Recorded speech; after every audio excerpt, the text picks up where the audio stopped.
There's a quiet moment in life when you finally notice a pattern you've been ignoring for years. You realize that certain people speak to you in ways they would never dare use with anyone else. They interrupt you, dismiss your thoughts, minimize your efforts, or treat your presence as if it were optional. At first, you brush it off and pretend it doesn't matter, but deep down something feels off. Not because of what they said, but because of what you allowed. Disrespect doesn't start loud. It starts subtle. A tone. A laugh. A comment that seems harmless but lingers in your mind long after the conversation ends. And the more you absorb it in silence, the more permission you give others to push a little further every time. That's how people lose themselves. Not in one big event, but in a series of small moments where they chose peace on the outside and chaos on the inside. Stoicism offers a different path. Not the path of confrontation, but the path of self-command. You don't need to raise your voice or engage in battles you never asked for. What you need is clarity. Clarity to recognize what crosses your boundaries. Clarity to decide what no longer belongs in your life. And clarity to act without being dragged into the emotional storms of others. When you gain that clarity, you stop negotiating your self-worth and start living from a place of inner stability. In this video, you're going to learn 5 Stoic attitudes that transform how you handle disrespect. Not by becoming hard, but by becoming steady. Not by overpowering others, but by refusing to abandon yourself. These attitudes are meant to protect your peace without losing your dignity, to help you hold your ground without entering unnecessary conflict, and to show you how powerful calm can be when it's rooted in self-respect. Let's lay the foundation so the rest of the video has somewhere strong to stand. Attitude 1. Claiming the pause before you respond. There is a moment, tiny, almost invisible, that determines whether someone gains control over your emotions or not. It's the space between what they do and what you choose to do next. Most people never notice it. Someone disrespects them, and they react before they even realize what happened. Their voice rises, their breathing shortens, their thoughts split into fragments. In that instant, the other person is no longer just speaking. They're steering the entire interaction. And without meaning to, you hand them your emotional reins. The first Stoic attitude is learning to reclaim this moment. Not with silence forced by fear, and not with calmness you pretend to feel, but with a real pause. One that gives you back the authority to decide your next step. This pause is not weakness. It's strategy. It's creating just enough distance between yourself and the situation so that you're no longer reacting to the other person, but responding from yourself. When someone crosses a line, the body reacts faster than the mind. Your chest tightens, your jaw locks, your thoughts begin to pulse. It's instinct. Your biology assumes danger long before your logic catches up. Stoicism teaches you to use this instinctive reaction as a reminder instead of a trigger. When you feel your body move into that state, that's the moment to slow everything down. Breathe once, slowly enough for your thoughts to fall back into place, and allow the pause to form. Most disrespect thrives on immediacy.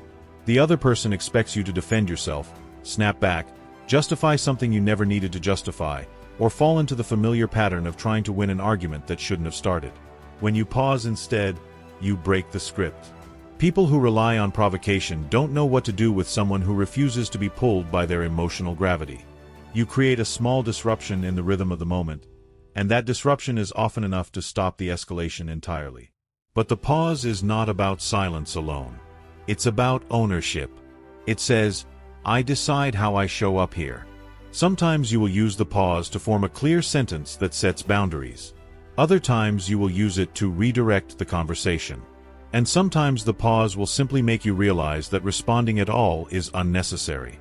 All 3 options are valid, and all 3 are yours, but only if you pause long enough to choose. There's also something else that happens in this space. You see the other person more clearly. When you react instantly, everything blends together. Their tone, your emotions, the history between you, the pressure to defend yourself. But when you pause, you begin to notice what is actually happening. You see the intention behind the words. You see the insecurity hidden inside the provocation. You see that the situation wasn't about you. It was about their need to feel in control. Without the pause, all of that passes unnoticed. In my own life, the pause changed conversations that would have turned into conflicts.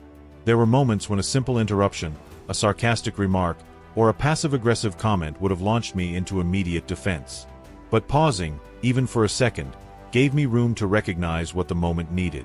Sometimes what it needed was a firm statement. Sometimes it needed nothing. The pause didn't make me passive, it made me precise. People often imagine strength as something loud, forceful, dominant.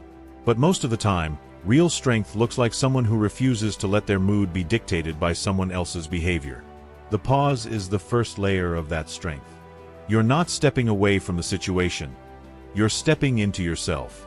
This attitude is also deeply respectful to your own well-being. The more you pause, the fewer regrets you carry.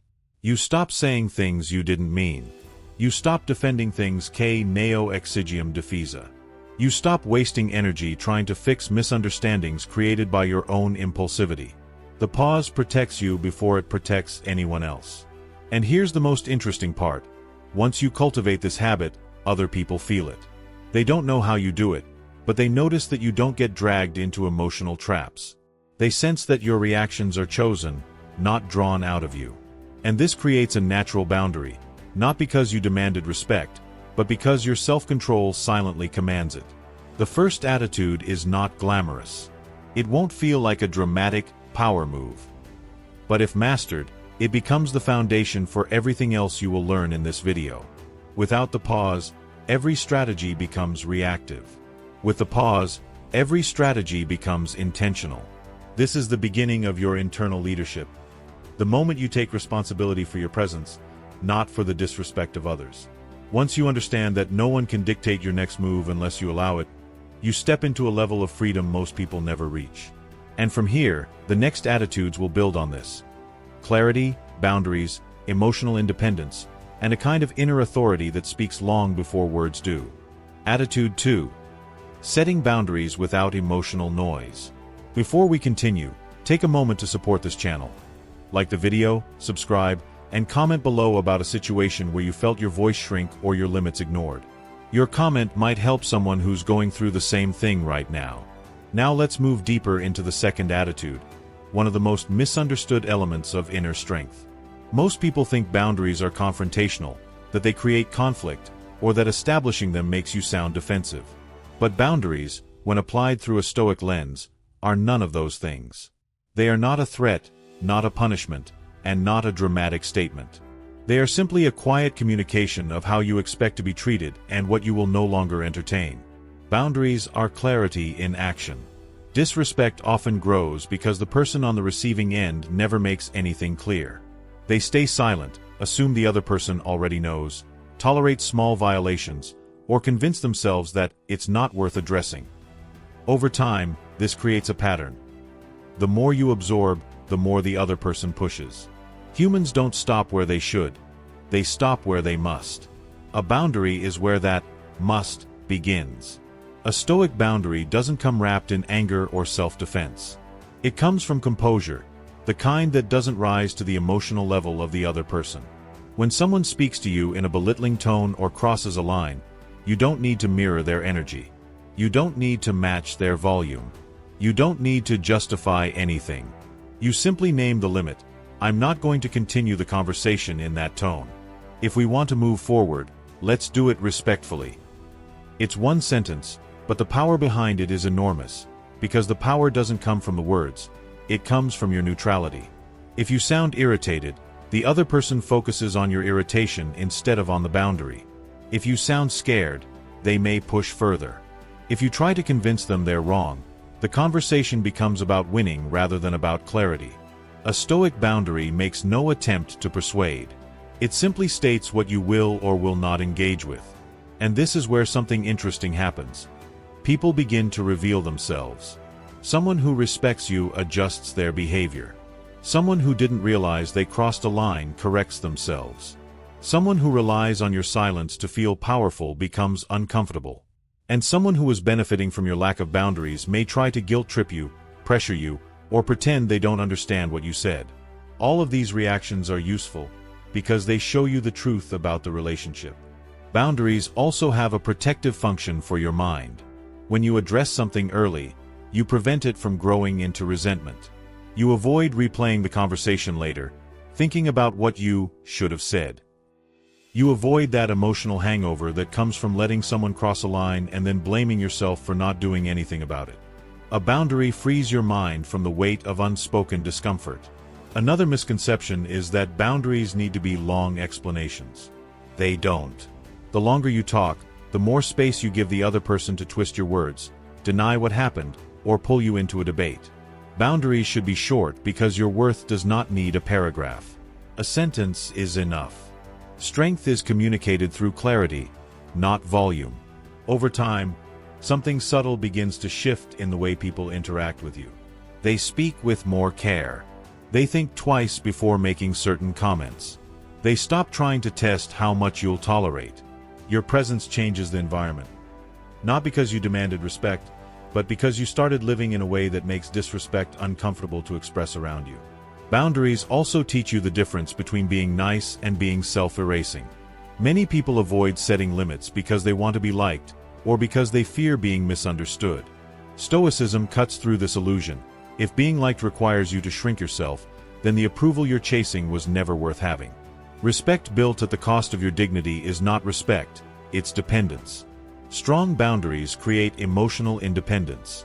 You stop needing the other person to act perfectly for you to feel stable. You stop waiting for them to change so you can finally feel peaceful. You stop giving them the power to shape your reactions. Instead, you define the framework in which any interaction with you must take place. And the moment someone steps outside that framework, you address it early enough that it never becomes a pattern. Consistency is the key. A boundary expressed once but never reinforced becomes a suggestion. A boundary delivered with doubt turns into an invitation to negotiate. But a boundary delivered calmly, consistently, and without emotional tension becomes a quiet rule. This is how I live, and I expect interactions with me to reflect that. With time, you'll notice that you don't need to state your boundaries as often. People sense them. They feel the structure around your presence. They understand that disrespect doesn't land the way it used to. And the ones who genuinely value you rise to meet your standard. This second attitude doesn't make you harsh. It makes you grounded. It removes the noise, the explanations, the emotional spirals, and the fear of confrontation. It turns discomfort into direction and turns repeated pain into clarity. A life without boundaries is a life where everyone decides for you. A life with boundaries is a life where you finally return to yourself. Attitude 3. Interpreting intent instead of getting trapped in the words. When disrespect shows up, it rarely presents itself openly. Most people don't insult you directly. They hide behind tone, implication, subtle remarks, or carefully chosen phrasing that allows them to deny responsibility later. They'll say something cutting, but disguise it as a joke. They'll question your decisions, but claim they're just trying to help. They'll make you uncomfortable and then insist you're too sensitive. If you only pay attention to the literal words, you will always feel confused, always unsure whether you're overreacting, and always questioning your own perception. The third attitude is learning to look past the wording and into the intention behind it. People reveal much more through how they say something than through the sentence itself. Disrespect often hides in delivery.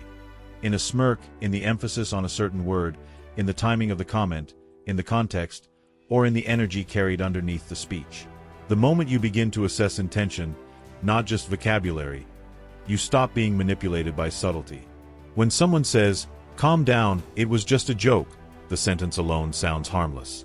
But if the tone was designed to embarrass you or diminish you, the real message is not the joke, it's the power move. When someone says, "I'm not sure you can handle that," the words seem innocent.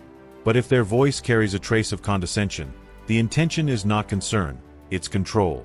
When someone accidentally brings up something you're insecure about in front of others, the message isn't the topic, it's their comfort using your vulnerability as entertainment. If you take the words literally, you'll think you're imagining things. You'll think you're being dramatic. You'll start doubting your own judgment. That is exactly what subtle disrespect thrives on. It depends on your hesitation. It grows in the gaps between what was said and what was meant. But once you start reading intention, everything becomes clearer. The fog lifts. You see the dynamic instead of the sentence. This shift gives you the ability to respond with precision. When you realize the person is seeking a reaction, you no longer fall for the provocation. When you notice the comment carries an undercurrent of superiority, you don't waste energy defending yourself. You simply interrupt the pattern. When you sense someone is testing how far they can push, you stop them early instead of waiting for the situation to escalate. Interpreting intention is not the same as assuming the worst. It's learning to trust your awareness. Your body picks up on disrespect before your mind analyzes it. A tightening in your chest, an immediate change in your mood, a sudden feeling of being watched or judged, these sensations are signals. Most people ignore them because they've been trained to be polite, to be agreeable, to not read too much into things. But ignoring your instincts won't protect you. Understanding them will. What makes this attitude especially powerful is that it helps you see patterns across time. Someone may disguise a single comment, but it's much harder to disguise consistent behavior. When you pay attention to intention, you start seeing repetitions. The same joke format, the same tone shift, the same timing of remarks, the same dismissive attitude. Instead of thinking, maybe I'm overreacting, you begin to see, this is who they become when they want to feel in control. And once you see the pattern, you no longer personalize it. The behavior stops feeling like a reflection of your worth and starts looking like a reflection of their inner state. The person who mocks others often fears irrelevance. The one who constantly provokes usually feels powerless elsewhere. The one who belittles hides insecurity. Seeing the intention gives you emotional distance. You no longer take the sting inside. You leave it where it belongs, on them. This attitude also prevents one of the most common traps in relationships: getting drawn into arguments about wording. If you confront the literal words, the other person will always have an escape route. I never said that. You're exaggerating. That's not what I meant. You misunderstood. Instead of playing this unwinnable game, you shift the frame. You address the behavior, not the sentence. The way you're speaking is disrespectful. The tone you're using is not something I engage with. If you want a real conversation, drop the sarcasm. It becomes very difficult for someone to twist your meaning when you're addressing the energy, not the vocabulary. They may try, but the moment you stop reacting to the words, the manipulation weakens. You're standing on a different level, one where you're analyzing the structure of the interaction instead of fighting over each phrase. Interpreting intention also gives you freedom to choose your next action wisely. Sometimes, when you see what the person is really trying to do, the best response is simply not participating. You realize the conversation isn't sincere, the question wasn't genuine, or the remark wasn't accidental. Once you see that, it becomes far easier to conserve your energy and walk away internally, even if you remain physically present. And here's the quiet truth. People who rely on subtle disrespect feel exposed when their intention is seen. They lose the invisible advantage they had. The moment they sense that you recognize the game becomes riskier for them.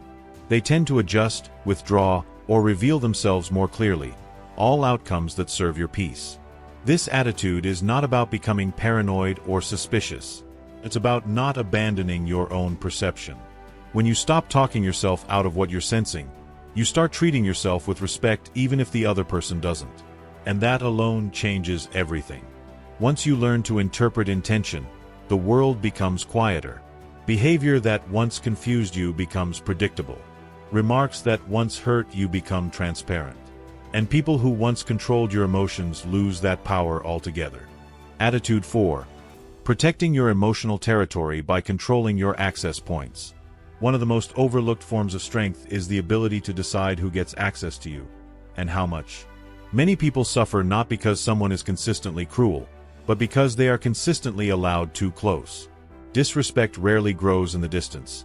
It grows in familiarity, in repeated exposure, in small permissions you never meant to give. When someone can reach your attention, your energy, your time, and your emotional space anytime they want, they eventually learn they can also reach your vulnerability. That's why the fourth attitude is about guarding your emotional territory by controlling your access points.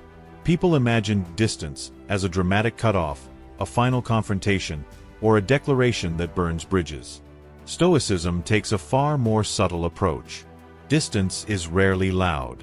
It works through gradual adjustments, slight reductions in availability, shifts in tone, intentional choices about when and how you engage.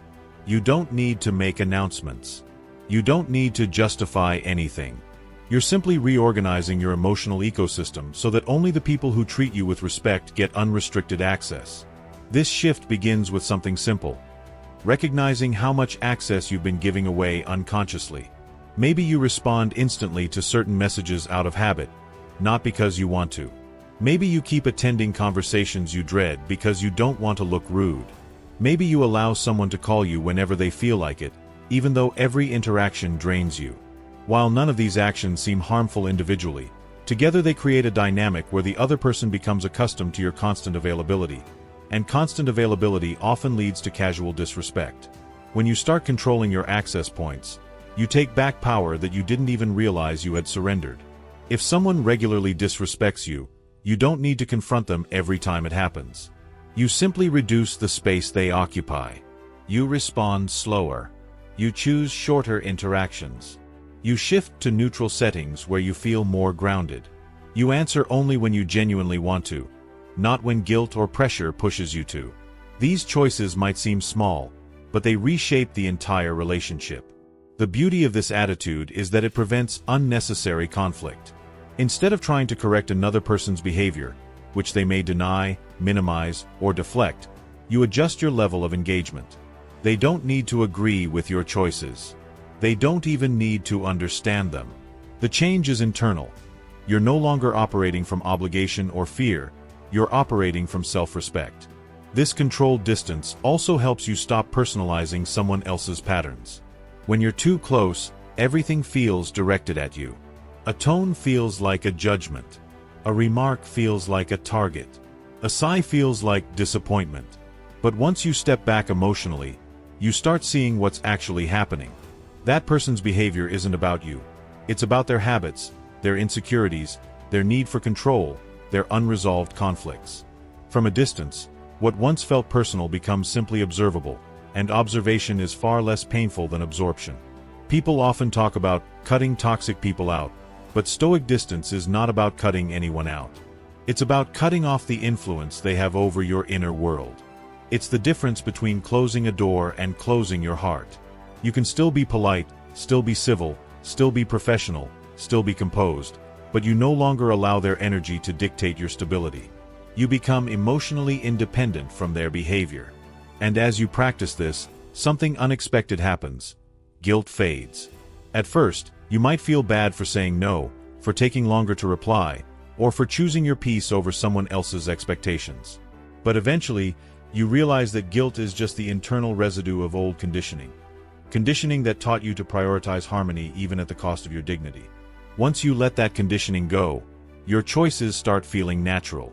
Distance also exposes the real structure of your relationships. When you stop feeding a dynamic that was never balanced, you see what was holding it together. Some people will adapt and treat you better. Others will withdraw because they were only there for the parts of you that didn't require effort or respect. And a few may try to pull you back into old patterns because your new boundaries threaten the comfort they had in controlling the interaction. All of these reactions give you clarity. And here's the deeper truth. You don't have to comment on any of it. You don't need to defend your distance.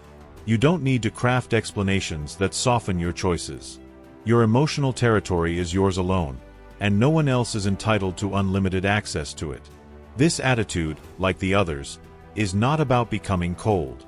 It's about becoming selective with intention. You're not withdrawing from everyone. You're withdrawing from what harms you. You're not rejecting connection.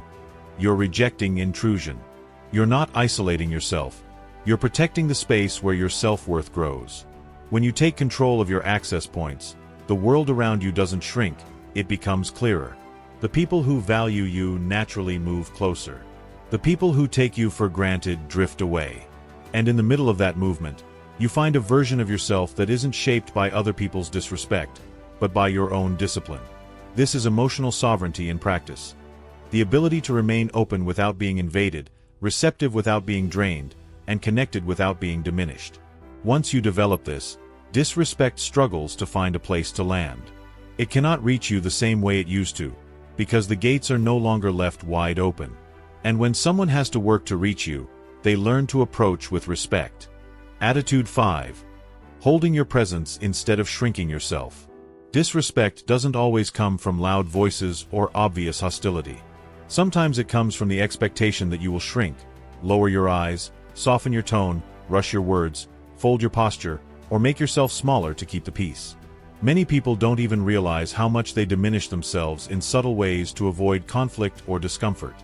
They let others interrupt them, invade their space, speak over them, question their choices, or impose their narratives. And instead of standing in their own presence, they retreat into a gentler, more hesitant version of themselves. The fifth attitude is about reversing this pattern entirely. It's the practice of maintaining your presence, your physical presence, your emotional presence, and your mental presence, without tightening, without apologizing for existing, and without rushing to accommodate someone who shows you disrespect. Presence is not force. It's not dominance. It's not intimidation. Presence is simply the way you occupy your own identity. It's how you breathe, how you hold your shoulders, how you form your sentences, how you let silence sit when someone expects you to break. People who disrespect others rely on a simple mechanism. They expect you to shrink because shrinking makes their behavior easier to continue. When you don't, the dynamic changes instantly. You've probably experienced a moment where someone used tone, volume, or proximity to make you feel smaller. Maybe they stood too close. Maybe they leaned forward to assert control. Maybe they dropped their voice or raised it. Maybe they narrowed their eyes or tilted their head slightly as if evaluating you. Disrespect often begins with physical cues. And because humans are highly responsive to subtle social pressure, you might instinctively withdraw without even realizing it. Stoic presence interrupts this instinct. Standing in your presence means you don't let someone's attitude alter your posture. You don't fold your shoulders inward. You don't break eye contact unless you intentionally choose to. You don't rush to fill silence or fix the emotional tension in the room. Your body communicates something quietly but unmistakably.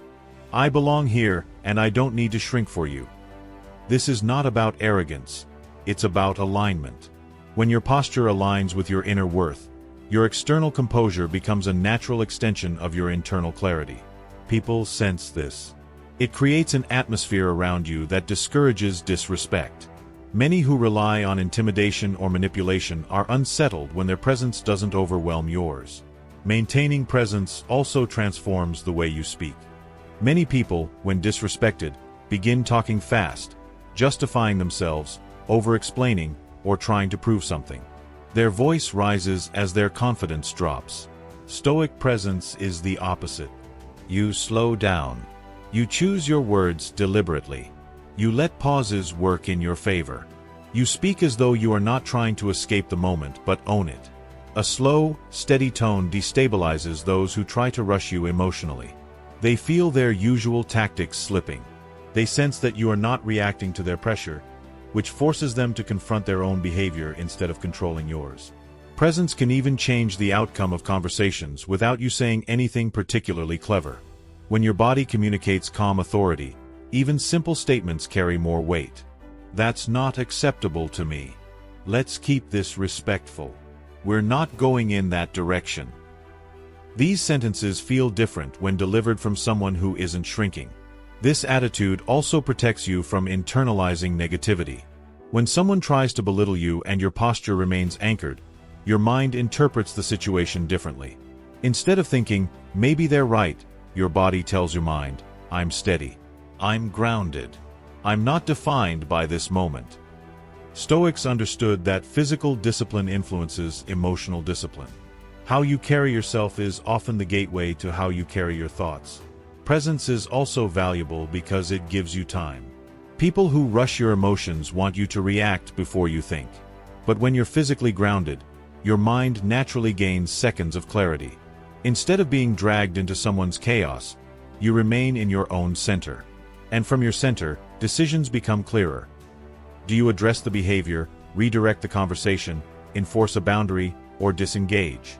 Small changes in presence often produce big shifts in relationship dynamics. Someone who constantly interrupts begins to realize you won't collapse under their urgency. Someone who habitually criticizes senses that their remarks don't penetrate the way they used to.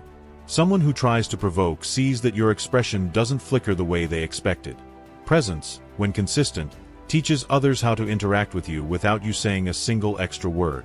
But the most important effect is internal. When you stop shrinking, something inside you stops apologizing. You start feeling larger, not in ego, but in self-respect.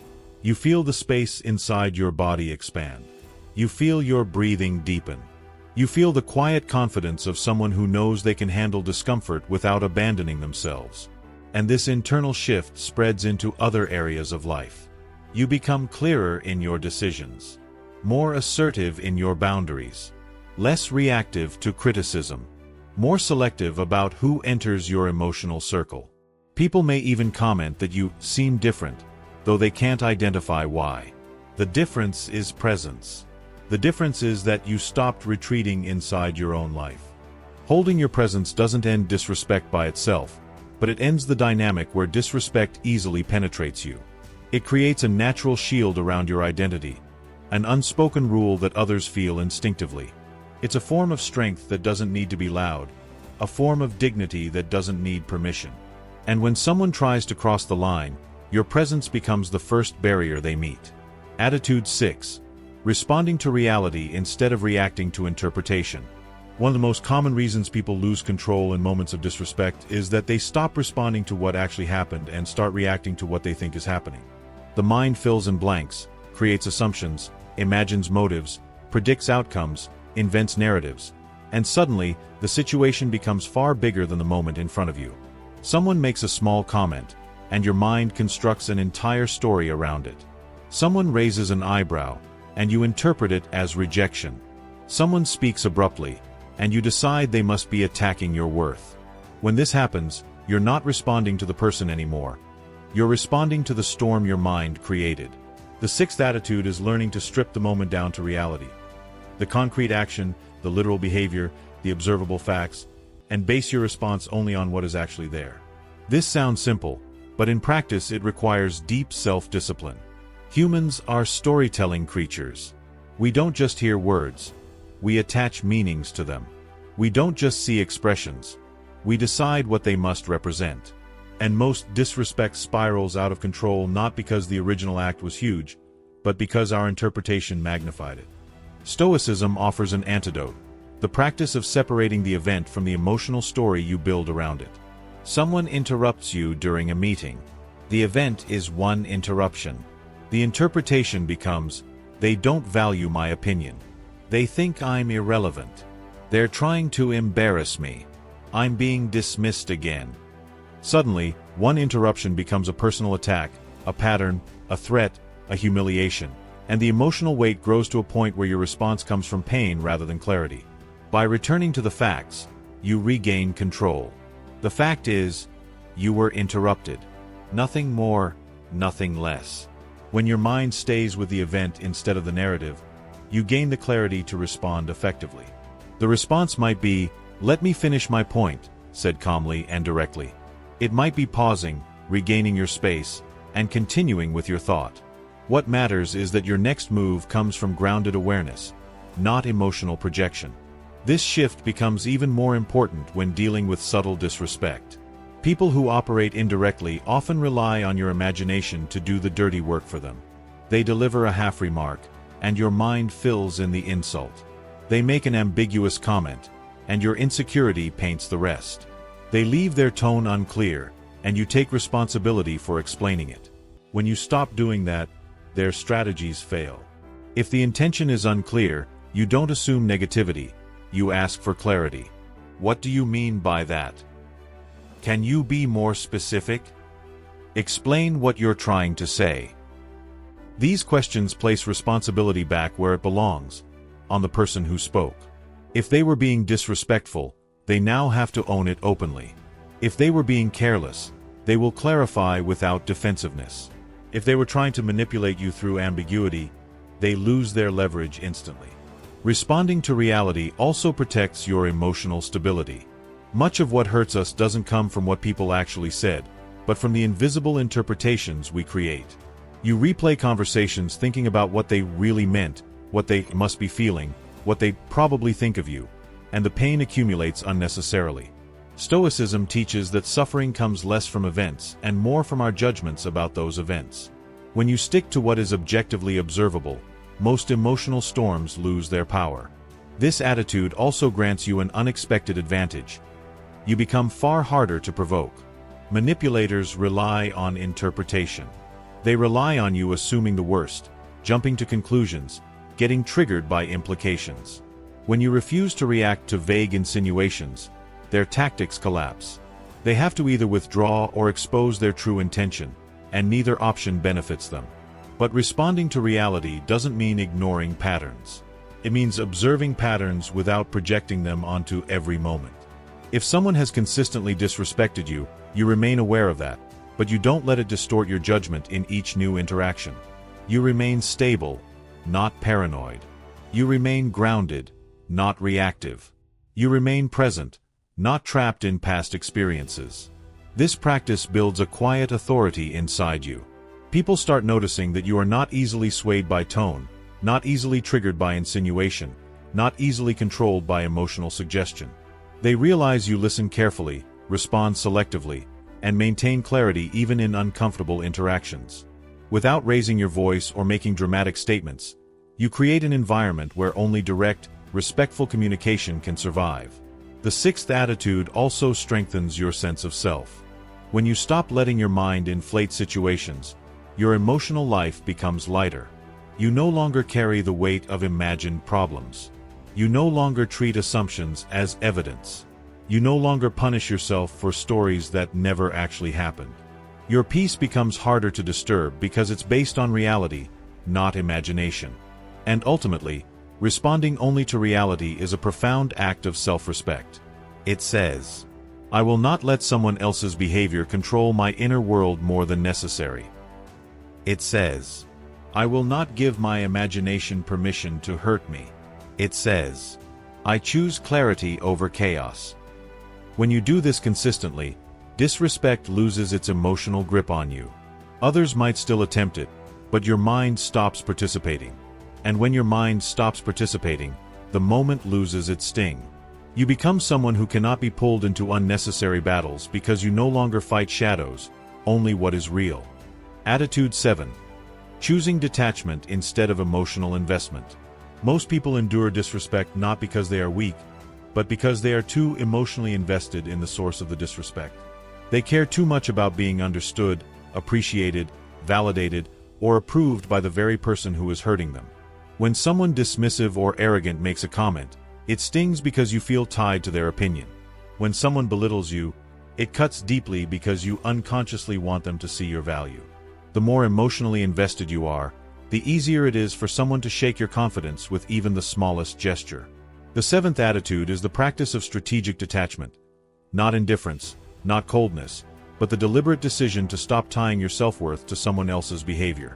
Detachment is not walking away from life. It's walking away from the illusion that certain people hold the power to define you. When you detach, their tone loses weight, their comments lose authority, and their disapproval loses impact. You stop asking yourself why they did it and start asking a better question. Why does what they did matter so much to me? Detachment begins with understanding the emotional hooks that keep you tied to someone else's reactions. Maybe you want their approval because you were never validated growing up. Maybe you want their acceptance because rejection feels unbearable. Maybe you want to fix the relationship because conflict terrifies you. Whatever the hook is, it creates a space where disrespect can pierce you.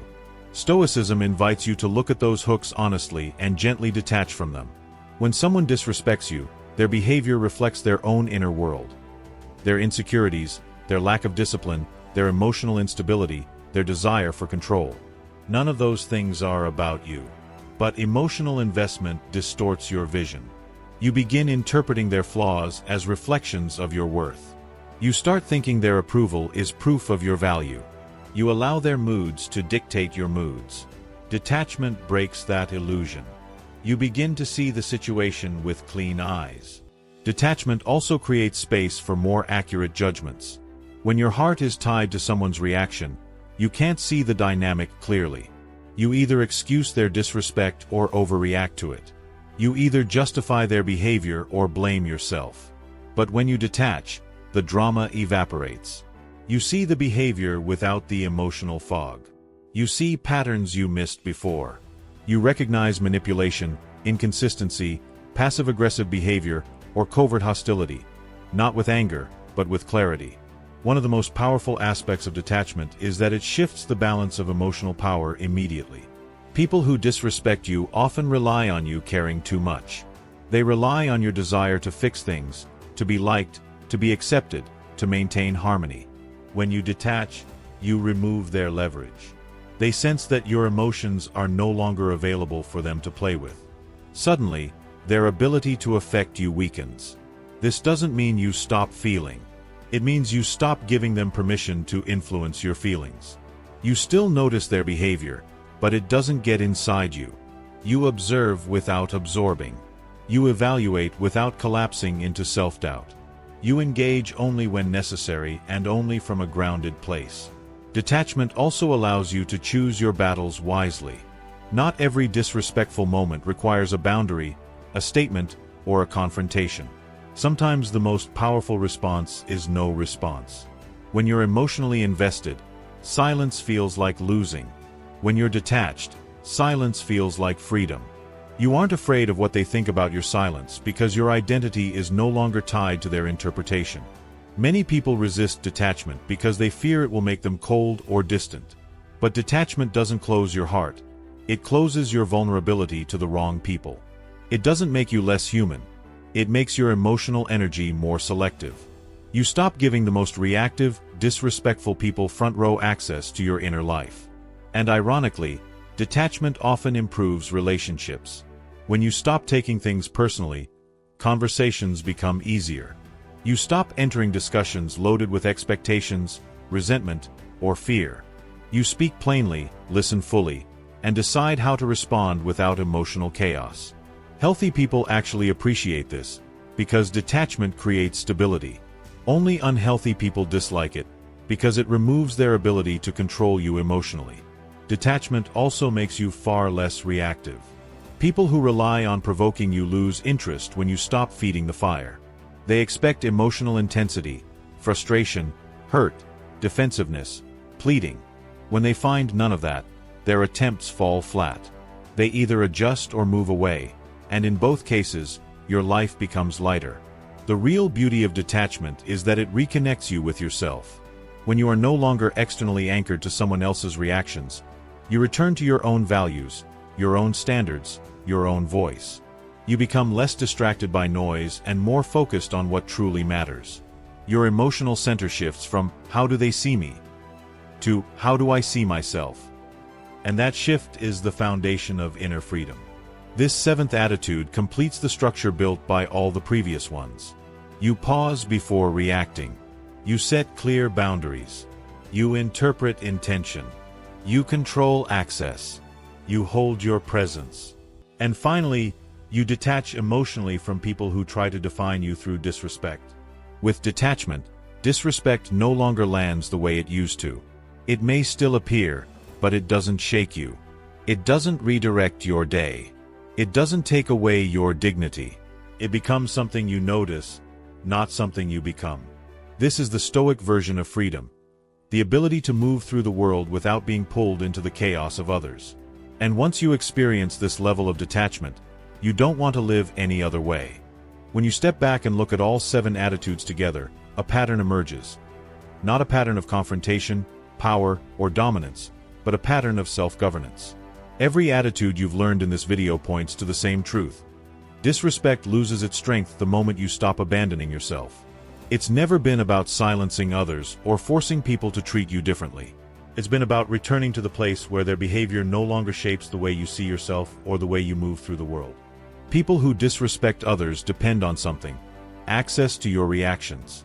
They need your emotional confusion, your self-doubt, your fear of conflict, your desire to be understood, your instinct to shrink, your impulse to overexplore, anything that gives them leverage.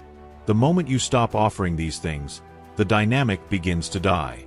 You don't even have to fight it. It collapses on its own because it can't survive without your participation. The first attitude taught you to pause, to reclaim the moment between stimulus and response. That pause is where dignity begins. It gives you the authority to choose rather than to react. Without that space, everything else becomes harder. But once you learn to pause, you break the foundation of impulsive, chaotic interactions. The second attitude showed you how to set boundaries, not with tension or emotional charge, but with clarity. Boundaries are not barriers. They are instructions that teach others how to interact with you. When delivered calmly, they become a natural extension of self-respect. They don't push people away. They push away disrespect. The third attitude taught you to see intention beneath words. Disrespect is often subtle, and learning to observe tone and energy protects you from being manipulated through ambiguity.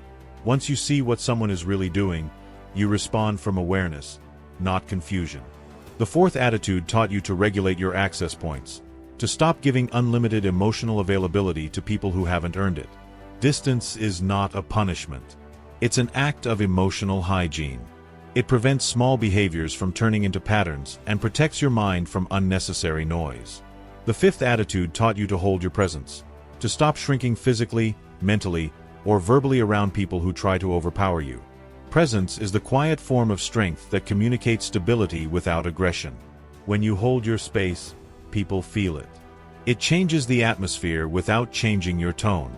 The sixth attitude helped you separate reality from interpretation. When you stop building emotional narratives around neutral events, you stop injuring yourself with imagined attacks. Responding to what's real makes you more grounded, less reactive, and far harder to manipulate. And finally, the seventh attitude, detachment, is what ties everything together. When you detach emotionally from the people who disrespect you, you reclaim the authority they once had over your inner world. Their reactions stop carrying meaning. Their opinions stop defining you. Their provocations stop reaching you. Detachment is not coldness. It is freedom. Taken together, these attitudes create a kind of internal armor that isn't made of hardness, but of clarity.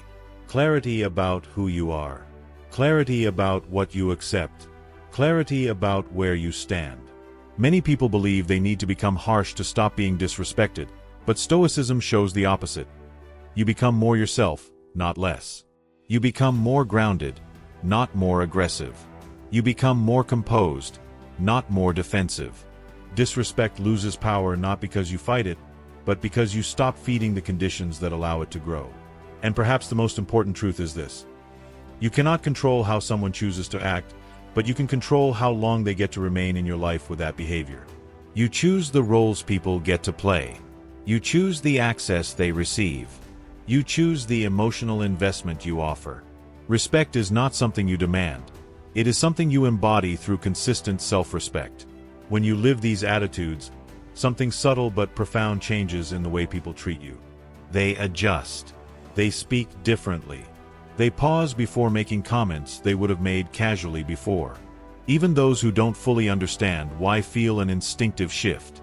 Your presence sets a tone. Your behavior sets a standard. Your clarity creates an invisible boundary that others sense immediately. Not everyone will rise to meet that standard, and that is a blessing disguised as loss. The people who leave were never meant to stand in the same emotional space as you. And the people who remain will treat you with a respect that feels natural, not forced. As you move forward, remember this. The goal isn't to avoid disrespect at all costs. That's impossible. The goal is to reach a level of self-command where disrespect no longer destabilizes you. Where you remain centered even when someone tries to pull you off balance. Where your peace is yours, not something you constantly defend. If this video brought you clarity, strength, or a sense of direction, take a moment now to like the video, subscribe to the channel, and leave a comment sharing which of the 7 attitudes you needed the most today. Your comment might be the one thing someone else reads at the exact moment they're struggling. Your engagement helps this message reach more people who need to reclaim their own inner authority. You deserve respect. But more importantly, you deserve to stop giving your power away to those who don't know how to offer it. And from the moment you decide that, your entire world begins to shift.